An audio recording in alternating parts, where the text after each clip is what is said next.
वहीं national green tribunal ने बिल्डरों को करारा झटका दिया है।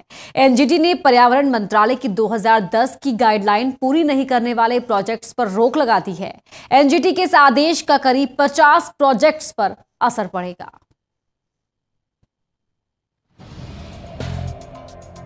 नोएडा में रियल एस्टेट की रफ्तार पिछले कई सालों से काफी धीमी है।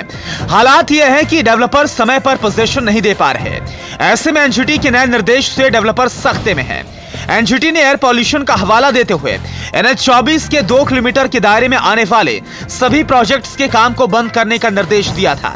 एनजीटी के इस आदेश से नोएडा के करीब 50 प्रोजेक्ट्स पर इसका असर पड़ सकता है। प्रॉब्लम ये है कि कुछ लोग तो फॉलो करते हैं 2010 का जो गाइडलाइन है एनजीटी का, बट कुछ लोग फॉलो नहीं करते हैं, तो उसकी वजह से पॉल्यूशन, अभी डस्ट पॉल्यूशन ज़्यादा हो गया है। इस वजह से एनजीटी ने बोला है कि आप अभी कंस्ट्रक्शन रोक दीजिए। इस निर्देश का जिन प्रोजेक्ट्स पर असर पड़ सकता है उसमें कुछ बड़े प्रोजेक्ट्स इस तरीके से हैं। इस लिस्ट में सबसे ज्यादा प्रोजेक्ट्स गॉडसन्स के हैं। Godsons 4th, 5th, 6th, 7th, 12th, 14th, 16th, Godsons Sanskrit Vihar, Godsons first avenue, Godsons Saundaryam. इसके साथ ही Panchsheel green part 2, Panchsheel green 2 villa, वहीं सुपरटेक इको विलेज 2-4। इस निर्देश के साए में आम्रपाली गोल्फ होम्स और आम्रपाली किंग्सवुड भी शामिल है। यही नहीं, इसका असर अजनारा होम्स, महागुन वुड्स, साया जियोन, दिव्यंस फ्लोरा जैसे करीब 50 प्रोजेक्ट्स पर पड़ सकता है। एनजीटी जो भी कदम उठा रहा है वो पब्लिक एट लार्ज के लिए है, तो बिल्डर भी उसी में सही है। हमारे जो वहाँ लोग घर लेंगे उन लोगों के लिए जो चीज़ें बेसिक इंफ्रास्ट्रक्चर के साथ साथ पॉल्यूशन, एनवायरनमेंट क्लियर होना चाहिए, ग्रीनरी होनी चाहिए, ये चीज़ें नॉर्म्स कस्टमर भी चाहता है, बिल्डर भी चाहता है। एनजीटी ने अपने निर्देश में सख्ती से इसे पालन कराने का निर्देश दिया है।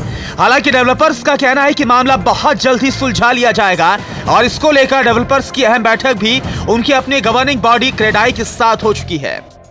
फोरम में हम रेगुलरली जब अपनी मीटिंग्स करते हैं, बाई मंथली या क्वार्टर में एक मीटिंग होती है, तो हम सारे डेवलपर्स को बोलते हैं, सिर्फ इसी पे नहीं, हम लोग कुछ डेवलपर्स तो साइट पे अपने लेबर एंड मैसन को ट्रेनिंग्स भी देते हैं कि वेस्टेज को कैसे कम करना है, क्वालिटी ऑफ वर्क को कैसे इम्प्रूव करना है, और लेबर हटमेंट का भी मैनेजमेंट बड़ा अच्छा सकते हैं कि उनके रहने, खाने पीने, सोने की सुविधाएं भी मुहैया कराई जाती हैं। कुछ लोग कर रहे हैं, बट मुझे लगता है कि इस ऑर्डर के बाद सारे लोग करना शुरू कर देंगे।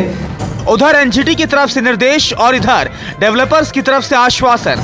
इस पूरे मसले में अगर सबसे ज्यादा नुकसान किसी को है तो वो है बायर्स, क्योंकि बायर्स दो पार्टों के बीच में पिस रहा है। बैंक लोन और किराया देने की मार के अलावा बार प्रोजेक्ट बंद होने से बायर्स परेशान हैं। टोटल न्यूज के लिए कैमरा पर्सन ललित के साथ बैद्यनाथ झा की रिपोर्ट। एनजीटी ने पोल्यूशन का हवाला देकर फिलहाल कंस्ट्रक्शन पर रोक लगाई है। आखिर पोल्यूशन की ऐसी नौबत कैसे आ गई? डेवलपर्स कैसे हैं इसके लिए जिम्मेदार और क्या कहता है 2010 का कानून, ये भी जान लेते हैं। नोएडा और ग्रेटर नोएडा में प्रदूषण फैलाने वाले बिल्डरों पर एनजीटी ने शिकंजा कसना शुरू कर दिया है। एनजीटी ने नियमों की धज्जियां उड़ा रहे बिल्डरों पर 50,000 रुपए का जुर्माना भरने के साथ ही प्रोजेक्ट पर काम बंद करने का निर्देश भी दिया। दरअसल एनसीआर में एयर पॉल्यूशन का स्तर काफी ज्यादा है। अगर आंकड़ों के लिहाज से समझें तो नाइट्रोजन ऑक्साइड का मान स्तर 84 माइक्रोग्राम प्रति घन मीटर है, जबकि फिलहाल ये 146 से 208 प्रति घन मीटर है। वहीं सूक्ष्म कण का मान स्तर 10 माइक्रोग्राम प्रति घन मीटर है, लेकिन वास्तविकता 484 से 948 माइक्रोग्राम प्रति घन मीटर है। वहीं अगर कार्बन डाइऑक्साइड की मान स्तर की बात करें तो 2 माइक्रोग्राम प्रति घन मीटर है, जबकि वास्तविकता 7.81 है। इसमें पूरी तरह जो जिम्मेवारी है वो बिल्डर की ही बनती है, क्योंकि उन्होंने जो उनके नॉर्म्स हैं, कानून कायदे हैं, वो उन्होंने माने नहीं हैं, जिसको देखते हुए ही एनजीटी ने ये फैसला सुनाया है। अगर वो सारे कानून कायदे से चलते होते सारे बिल्डर 2 किलोमीटर के अंदर के, तो वो ये आदेश मेरे ख्याल से आता ही नहीं। इसमें कोई दो राय नहीं कि फिलहाल एनसीआर में जो पॉल्यूशन स्तर है वो काफी खतरनाक है और इसी वजह से एनजीटी ने ये कड़ा रुख अख्तियार किया।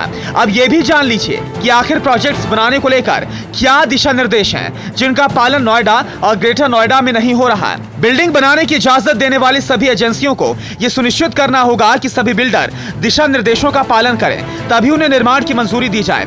सभी बिल्डर प्रोजेक्ट साइट के चारों तरफ तिरपाल लगाएं ताकि धूल न उड़े। किसी भी व्यक्ति को कॉलोनी की सड़क पर निर्माण सामग्री रखने की इजाजत नहीं होगी।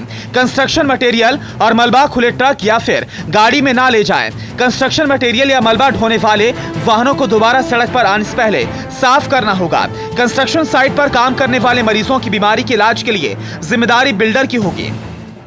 फिलहाल एनजीटी ने सभी बिल्डरों पर शिकंजा तो कस लिया है, लेकिन तमाम बिल्डर सवाल उठा रहे हैं कि एनजीटी अब तक कहां सोया हुआ था। मीडिया रिपोर्ट्स के बाद ही इस तरह के फरमान क्यों जारी किए गए।